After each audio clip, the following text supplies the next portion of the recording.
When it comes to premium long-range electric sedans that isn't a Tesla Model 3, the Polestar 2 was one of the first credible alternatives introduced to the States back in 2020. Now, since then, of course, there have been multiple entries entering this premium electric sedan space, so Polestar has decided to give the 2, which is the company's best-selling model across the world, a pretty significant overhaul for 2024, including new things like an all-new battery pack, new motors, an upgraded infotainment system, slightly revised styling, and of course, more range across the board. Now, we already had a chance to drive the latest Polestar 2 out in Denver a couple months ago. However, this week, as you can see, Polestar has loaned me the flagship version of the 2 family. This one here is a Polestar 2 with the performance upgrade package, which means we have over 450 horsepower under the hood with standard dual motor all-wheel drive and up to 247 miles of range. So this week, as you can see, we're going to live with this latest Polestar 2. We're going to put it through our usual battery of tests. And at the end of this video, we're going to find out, has Polestar managed to make enough changes to the 2 to keep this model competitive? Stay tuned to find out.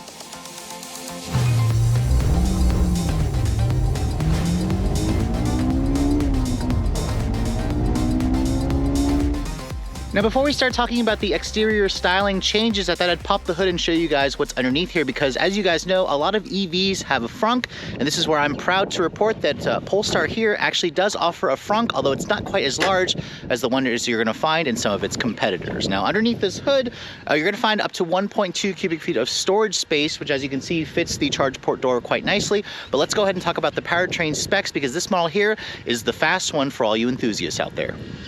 Now, being that this model is the performance package, it comes standard, of course, with dual electric motors, which means we have a new electric motor at the front and at the rear, and a 78 kilowatt-hour lithium-ion battery pack that is feeding the power. Now, if you guys go for the single motor variant, it is now a rear drive vehicle as opposed to a front drive platform or a front drive vehicle, because Polestar essentially took the motor out of the front and put it on the back axle.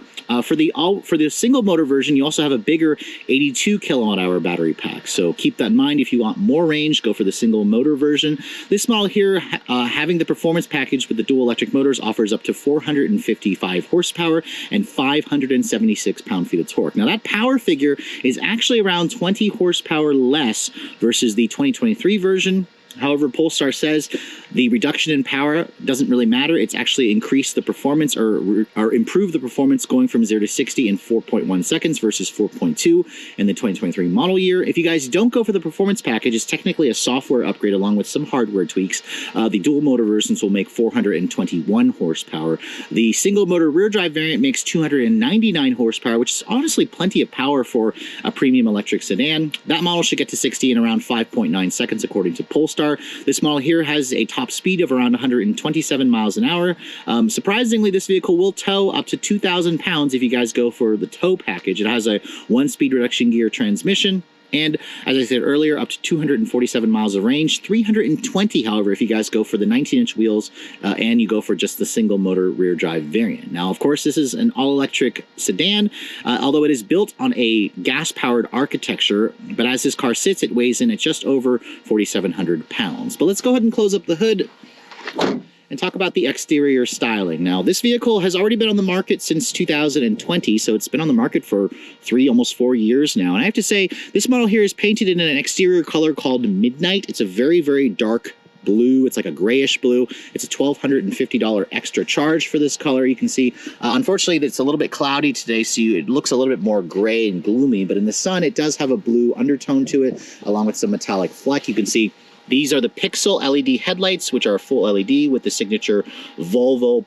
Thor's hammer. As you can see, it has an LED daytime running light, LED turn signal, LED low and high beams. The Pilot package, which is optional on the base car with single motor, also includes the fog lights. This performance package includes fog lights as standard. And then really your biggest change with the exterior and the front is this new Smart Zone, the new front fascia that includes kind of like this body-colored panel that includes all the sensors for the adaptive cruise control, the pilot assist, and whatnot.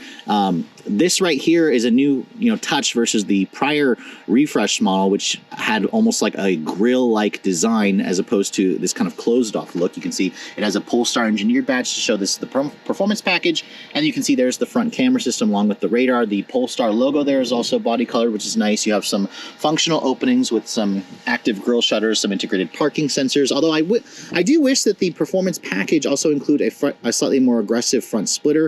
It essentially looks the same as the non performance package aside from the white Polestar engineered badge there and the actual Smart Zone grille.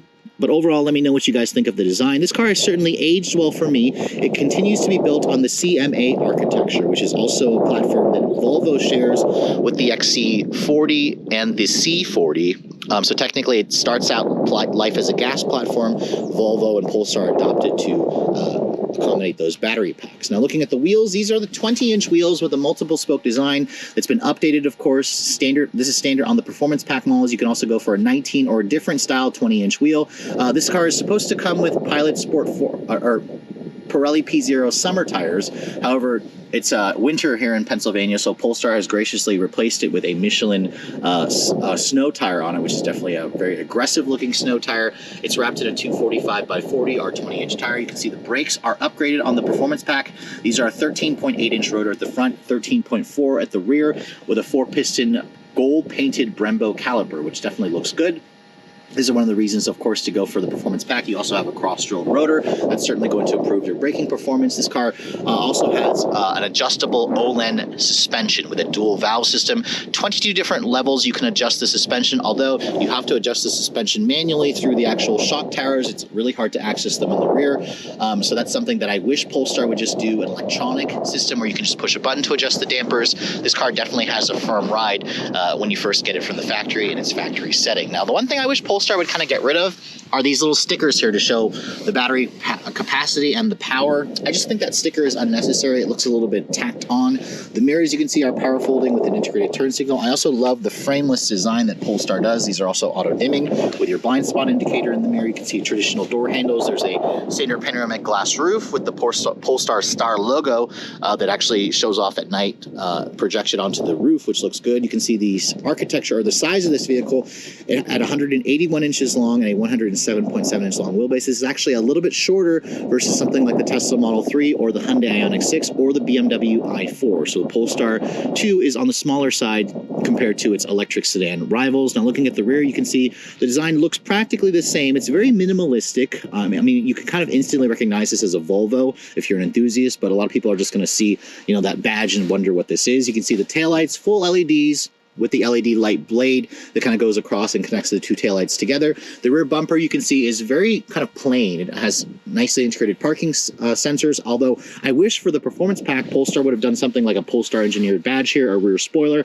a more aggressive rear diffuser. That would have given this car just a more special look to it. So I'm a little disappointed at how bland the performance pack model looks from the rear especially. Now, opening up the cargo area, you can see this is actually a liftback, unlike competitors like the Model 3 or the Hyundai Ioniq 6. This is like a liftback like the BMW i4. And you can see in terms of the storage space, you get just under 15 cubic feet of storage space back here, around 14.8. If you fold down that second row or that back seat, it expands it to just under 39 cubic feet. So it's pretty practical. I also like this very sturdy partition that folds up that allows you to kind of put your groceries in there so they don't roll around underneath the floor. Here you can see also pretty deep storage compartment as well, along with the storage compartment in the front trunk. So overall practicality of the two is certainly very nice, but just keep in mind some competitors are traditional sedans, so this liftback is certainly a very nice advantage. Now, I almost forgot to show you guys the charge port door. It's located here on the driver's side of the rear. You can see this model here is a 2024 model. It uses the standard J1772 plug with a DC combo fast charger. Polestar will be adopting the NAC plug for 2025, which is the North American standard plug that Tesla also uses. This model here, because it's the dual motor version, has the older and smaller 78 kilowatt hour battery pack, allowing it to accept up to 155 kilowatts of max DC fast charging on a level 3. That basically allows you to go from 10 to 80% in about 34 minutes. Now, it also has an onboard 11 kilowatt hour charger, which means you can also go from 0 to 100% on a level 2 in around 10 to 11 hours, which is pretty class competitive. It's not super fast. Keep in mind, however, you guys go for the single motor version with the newer, bigger battery pack, that model will accept up to 205 kilowatt hours or 205 kilowatts of max DC fast charging, which will allow you to go from 10 to 80% in about 28 minutes versus 34 on this version. Moving on to the interior of this 2024 Polestar 2 with the performance package. Before we get inside, let me first show you guys the key fob. You can see this is the current key fob that Polestar uses. It's essentially just a variation of the key fob that Volvo uses. You can see it has a Polestar logo here. It has your buttons here for lock, unlock, power liftgate, and then a panic function. I am very disappointed at how cheap looking the key looks. You can see it's covered in just a very flat black plastic. Volvo they used to put like leather materials and actual metal buttons on their key fobs. They've been really downgrading the quality of the key over the last few years, so I don't particularly love how big it is and how it looks anymore. You can also use your phone as a key if you guys go for the higher trims, if you're an owner of this vehicle. So that way you wouldn't have to look at this kind of cheap looking key fob. You can see the door handle is very traditional, unlike so many other EVs that have the pop-out style door handling. So you can see there's a little ridge area here. If I touch that, that will lock the door. It has a very satisfying Volvo beep to confirm that you've locked the door. The mirrors also will electrically fold. If you touch the back of the door handle, that will unlock the door for you. Now, my tester here with the Midnight exterior color, which is a dark grayish blue, has this very beautiful zinc ventilated or premium Napa leather interior. Polestar says that the leather material here is animal welfare or it's animal cruelty free. That's what they claim. It's an actual real leather material, and I have to say the seats are $4,000 extra. They feel very plush, high quality. This is the only way that you're going to get ventilated seats as well. And this zinc color is the only color option you can get. It's basically like a light gray interior. It looks fantastic with the perforations and the contrasting stitching. There's some suede over here. Looks great with the gold painted seat belts that's included with the performance package. You have like a 14-way power adjustable seat with 2-person memory, which is definitely nice. And then in terms of the door panel materials, you can see this is a soft touch injection molded plastic, although it feels a little bit cheap. This is made from recycled PET bottles. You have some aluminum door handles here. Nice leather over here on the actual door or armrest pad, and then there's also your window controls, which feel high quality, and they are basically the same switches you're going to find in a Volvo product. Down here you can see your memory seat controls, a little bit of storage. Down here there's also some cheaper materials. There's a 13-speaker Harman Kardon premium sound system that's included with the Plus package. My tester of course has it, and it has a pretty nice sounding stereo system. Now stepping inside, this vehicle has that traditional low sedan step-in height, and then as I get in, let me go ahead and shut the door. The door has a nice solid sounding thunk. Remember, this is built on the same CMA architecture that also underpins the XC40 and the C40 Recharge, of course. Now, to get in the vehicle, well, once you get inside the vehicle, there's no start-stop button here. So it's basically like a Tesla. The key fob has to be in the vehicle. My seat has to, my butt actually has to be in the seat. The door has to be closed. Put my foot on the brake. That essentially will turn on the electronics and such, but to actually turn the vehicle on, I have to actually put it in drive or reverse. That's essentially how you turn the vehicle on.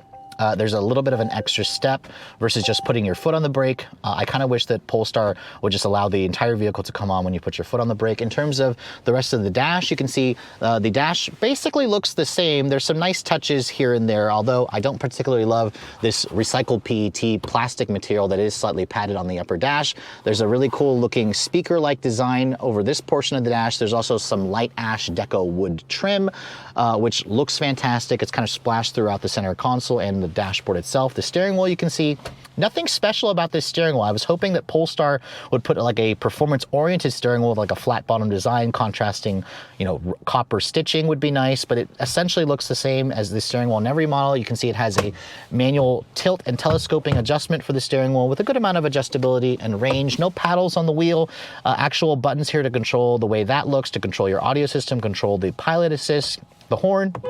It sounds good. It sounds nondescript, but it also doesn't sound puny. You have your typical Volvo style controls here for your turn signal and your wiper controls and whatnot. You have a fully digital 12.3-inch display, which is slightly customizable. I can basically just get rid of the map, or I can put the map back in if you guys would prefer more of a simplified look without the map. I personally like it with the actual map built in. And then you have the 11.2-inch Google Connect or Google infotainment system. This is basically Google built into the actual screen. It also has Apple CarPlay and Android Auto. However, the CarPlay is connected via a wired USB-C connection. Don't love the location of that, but once it is connected, you can see it does take up the entire screen.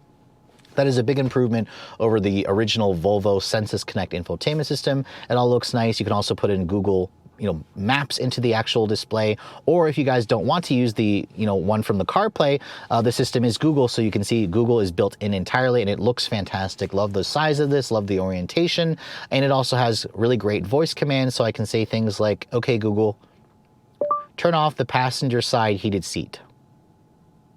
Okay, turning off the seat heater for the front passenger.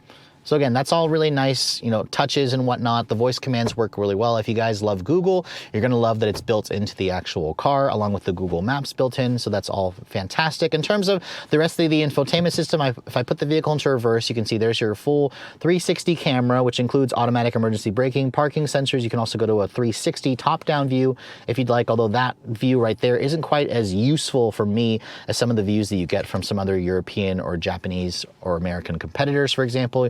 Pushing the car icon there, you can go into, I guess, your drive mode selectors, although Polestar and Volvo used to offer like an actual switch that would allow you to change the drive modes. Now you can basically just change the steering feel. You can put the stability control into a sport mode. You can turn on and off your one pedal drive along with your creep function. You can also go to your driver assistance stuff. You can go to your charge adjustments over there. You can go to your camera display over here. Push that little button down here that it goes back to the main home screen where you basically have 4 quadrants and whatnot. So it's relatively easy to use, and it also finally has XM satellite radio built in. Before, you couldn't even get that in some of the earlier renditions of this car. Push that little button there, you can go to all your usual icons. There's YouTube built in.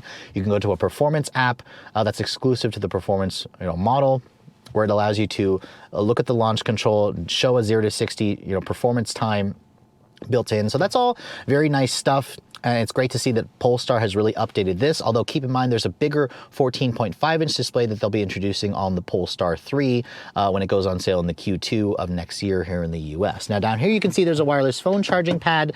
Again, your USB ports are right here. I don't love the location of that. You have a big volume knob here. Piano black plastic, which as you can see gets dirty and shows scratches. Don't love the look of that. I love the light ash deco wood that's splashed throughout here, and this model, because it has the Plus package, also has the high-level interior lighting illumination. And it looks really good at night. I love the lighting illumination on the dash and in the center console. I wish that Polestar allowed you to change the color of it. You can change the brightness and the intensity, but not the color, so that's something to keep in mind versus some rivals. But it does look fantastic at night. This center console here, you can see, has some of that same recycled plastic material, and it does feel cheap. Don't love the way this looks. It also shows a little bit of scratches there. Your heated and cooled seat controls are here, where you can see you have to touch that. It goes to 3 different levels. There's also a cooled seat function. You can turn on both at the same time, which is nice. That cooled seat function is part of this Napa leather seat upgrade for $4,000 extra. So if you want ventilated seats, you have to go for this interior color along with the actual real leather, as opposed to the Weave Tex cloth material, which is made from recycled materials. Don't love the way that looks or feels, so I personally would go for this leather, but it is very, very steep.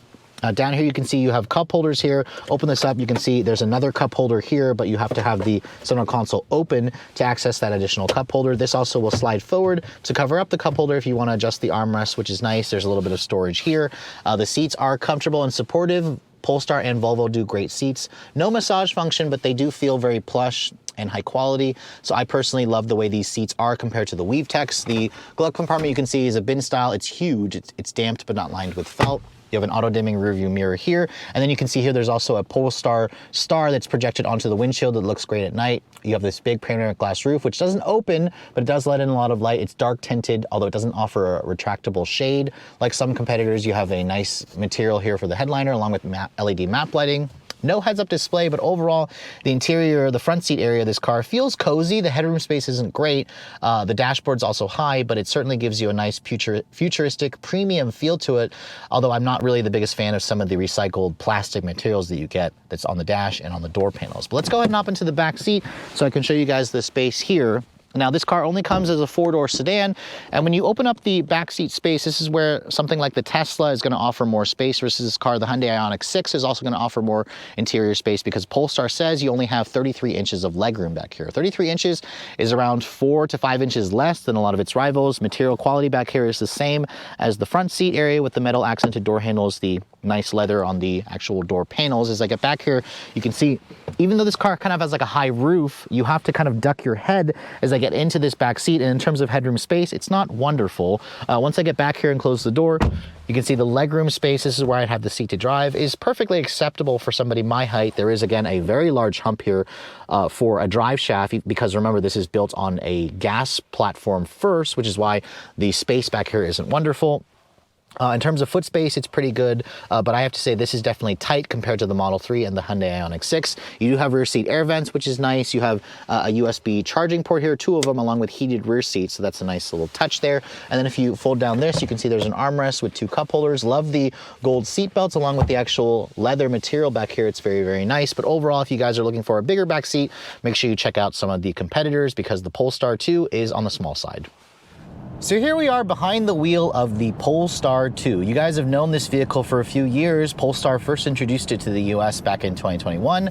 It got a pretty significant update in 2024. The last time I had a chance to drive this car, I was out in Denver a couple months ago on the, I guess, media launch for the vehicle.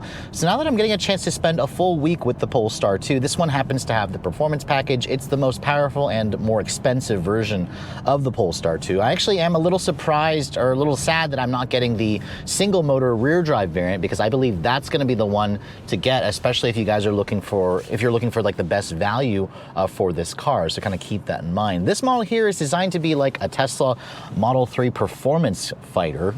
And even though it doesn't quite have the same intensity of the quickness, this model definitely still offers plenty of power with 455 horsepower, 576 pound-feet of torque. Polestar claims this should get to 60 in around 4.1 seconds, which is around 0.1 seconds faster than the previous 2023 model year that didn't have quite as much range and tech as the newer versions. But regardless, now that we have this vehicle for a full week to test, let's go ahead and see what we can get in our actual testing. I have the battery at around 88% state of charge, and this car does come with launch control. To activate it, you basically just brake torque it and let it build up.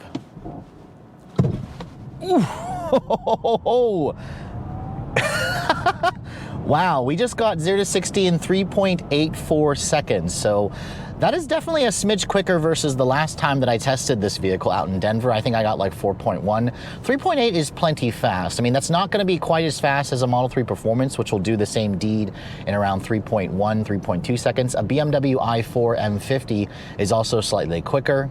However, this is faster versus the Hyundai Ioniq 6, the dual motor limited version, although Hyundai is reportedly working on an N version of that car.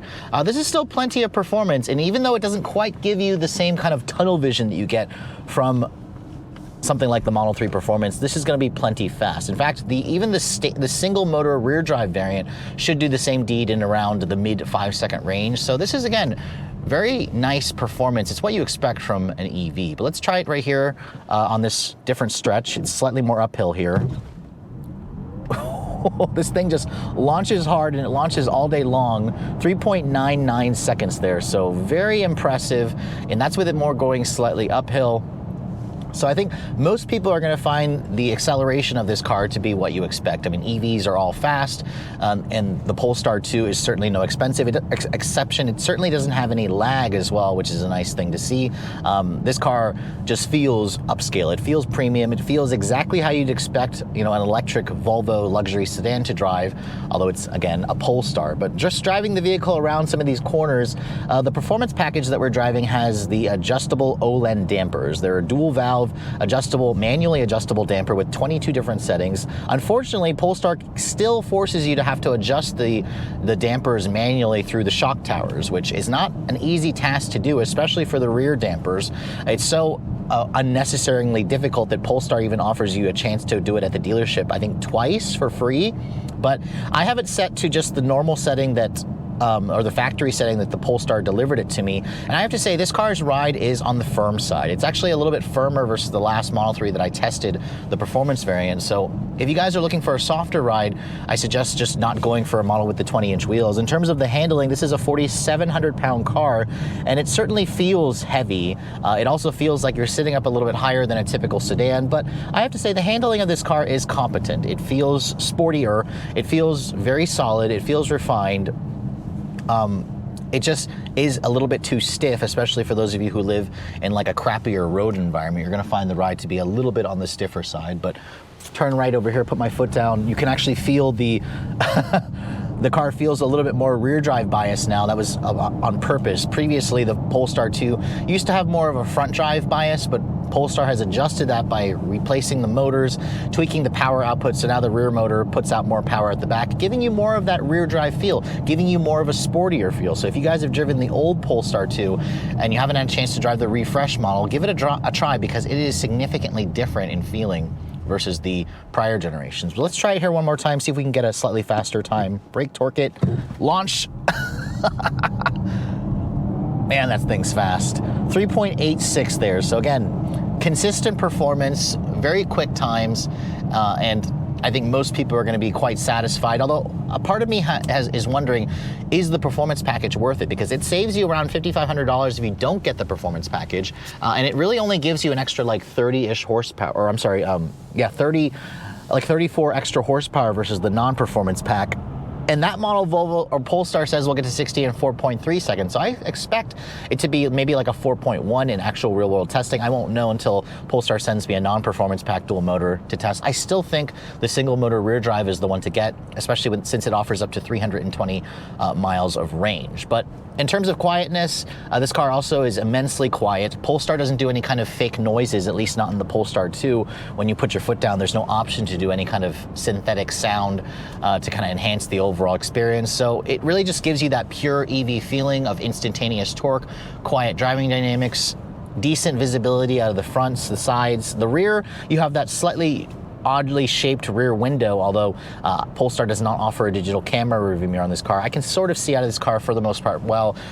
My tester obviously has the Pilot pack, which includes their adaptive cruise control, their pilot assist. It all works pretty well, although it doesn't do active lane changes, at least not in this model. So that's something that some of the competitors do offer. And in terms of the seats, these are the $4,000 zinc-colored Nappa leather seats, which are tested to be, or Polestar says they're animal welfare, or they make sure that these are animal cruelty-free seats. And I have to say, the seats are comfortable. I love the leather material. It feels really plush. It feels really supple. The heated and ventilation function works well, although Polestar does not offer massaging seats on this car. Although I didn't expect them to in this class of vehicle. You don't typically find massaging seats. I just think they're a little steep for $4,000, but they certainly give the interior a more premium feel. Love the light ash deco wood trim as well that's paired with it. And then in terms of the range, this car at a full charge was showing around 270 miles of range. The EPA rates this model here at 247. It is the least efficient model.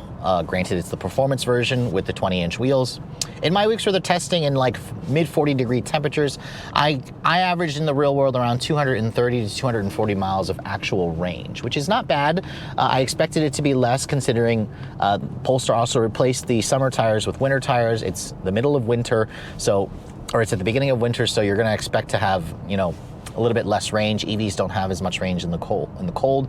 But still, that number is decent, although I would be interested to test out the long-range single motor, which is rated at up to 320 miles. I'm hoping Polestar will send me one of those in the warmer temperatures next year, so I can give that a test and see if we can actually break the 300-mile range barrier. It does technically have more range versus a Tesla Model 3 Standard Range Plus model, which is the least expensive version of the Tesla. But overall, the Polestar 2 is still a very pleasant premium electric sedan that definitely looks great. I love the styling of this car. I think it's aged extremely well. I love the practicality of the liftback. The interior doesn't have quite as much space. I love the new infotainment system as well with the Google built in. Still wish the CarPlay was wireless, but the Google built in with the Google Maps is certainly a very nice upgrade versus the previous generation. Polestar technically has an even bigger 14.5-inch display that they're introducing on the Polestar 3, so this is technically, you know, going to look dated a little bit. So I'm going to be wondering when Polestar decides to replace this screen with their newer screen. But overall, if you guys are looking for a premium electric sedan and you're okay with paying a little bit more versus a Tesla, but also paying less versus a BMW i4, this is certainly something that you're going to find more interesting, more traditional, but also still very minimalistic. And it's certainly going to stand out, especially when you see all those Tesla Model 3s that are driving around your local area. So after spending a full week with the latest version of the Polestar 2 in this dual motor performance pack variant, I have to say, when I first had a chance to drive this vehicle a few years ago, I was very impressed with the overall package. Unfortunately, in this space, the Tesla Model 3 continues to rule as the sales leader and essentially the benchmark, and that's where the Polestar 2 really needed a lot of the changes. I personally think that the single motor rear drive variant, as long as you guys don't need all-wheel drive, is probably the one that you're going to want to look at, especially because it has more range versus a standard range version of a Tesla Model 3 at up to 320 miles. The performance package, I'm not entirely sure is worth the extra charge, because for $5,500 extra, you get around 30 more horsepower, you get the bigger wheels and tires, the upgraded brakes, the OLED dampers, which are annoyingly manually adjustable, and you also get the gold accents in the interior with the seats especially. Overall, it's kind of a sleeper car, but I think for people who need all-wheel drive, just go for the standard dual motor version without the performance package. It'll save you $5,500. You should also get a better ride quality, and you'll also get pretty impressive performance, because as you guys saw, this model here will get to 60 in 3.8 seconds, which is honestly fast, but not quite as fast as a Model 3 Performance. If you guys go for the standard dual motor version, that should also do it in around 4.1, 4.2 seconds. The rear drive variant will be in the mid 5-second range. That's plenty fast for a lot of people. The one thing I really love about the Polestar 2 is the design of this car. It has a conventional look, a slightly lifted look, but it also doesn't look quite as ungainly as something like a Toyota Crown or that original Subaru Outback sedan, which again had a lifted look. In terms of the interior, I love the new infotainment system that's Google-based. With the Google Maps built in. It finally has Apple CarPlay. However, it is still a wired connection. I was hoping that Polestar would have gone with a wireless connection, which I believe is coming in the bigger 14.5-inch display that you're going to find in the newer Polestar 3, for example. In terms of the back seat, this is where the Polestar 2 does suffer compared to its competitors. It offers significantly less interior space in that realm, although it does offer more cargo space, which is a nice touch. Really, when it comes to the price of this vehicle, because remember, the Polestar 2 is more expensive versus something like the Tesla Model 3. This car also continues to be built in China, which means it doesn't qualify for the full $7,500 federal tax credit if you guys plan to actually purchase this vehicle. If you lease one, the leasing loophole will allow you to qualify for that tax credit, which is why Polestar is able to offer at this filming in December 2023 up to a $349 per month lease special on the base version of the Polestar 2. Pricing in terms of this vehicle, if you want to buy one, starts at just under $50,000, around 49 grand, makes this thing around $10,000 more expensive versus a base model version of a Tesla Model 3. Now, I'd argue that this car does come with more horsepower, and it also comes with more range. If you guys want to go to a dual motor version with all-wheel drive, it's around $5,000 extra, so you're looking at around $54,000. The performance package is another $5,500 on top, so you're looking at almost $60,000 or a little over $60,000 for the performance package variant. Now that compares favorably to something like the BMW i4, which starts at around $52,000, around $70,000 for the M50 version, which kind of competes with this model here in terms of performance. A Model 3 Performance, however, you can get that for around $50,000. So that's a very tempting proposition from Tesla. It's one of the reasons why the Model 3 continues to sell well. There's also the Hyundai Ioniq 6, which starts at around $42,000, goes to around 60 grand for a fully loaded version. My tester here essentially does have some options on it. The performance package, like I said, the plus package as well, the $4,000 for the Napa zinc colored interior with the leather and the ventilated seats, plus $1,250 for the color and the destination. My tester here comes to just under $70,000. 69 grand for me is too expensive for this car.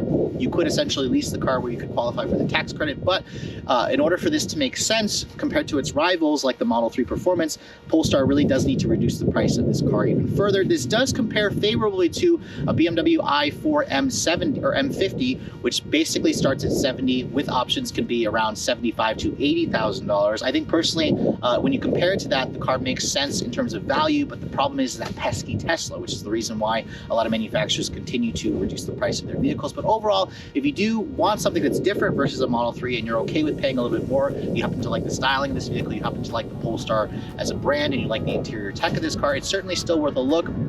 But just keep in mind, some rivals are out there that offer more performance and are also less expensive, so that's something for Polestar to work with for the next generation of this vehicle, whenever they decide to come out with that. With all that said, hope you guys have enjoyed my full overview on the 2024 Polestar 2 with the performance package. If you're also looking to see the latest cars I'm testing, be sure to follow me on Instagram at Redline_reviews, like us on Facebook, and as always, guys, please keep subscribing to the Redline Reviews YouTube channel for all the latest reviews. Thank you so much for watching. I'll catch you all in the next video.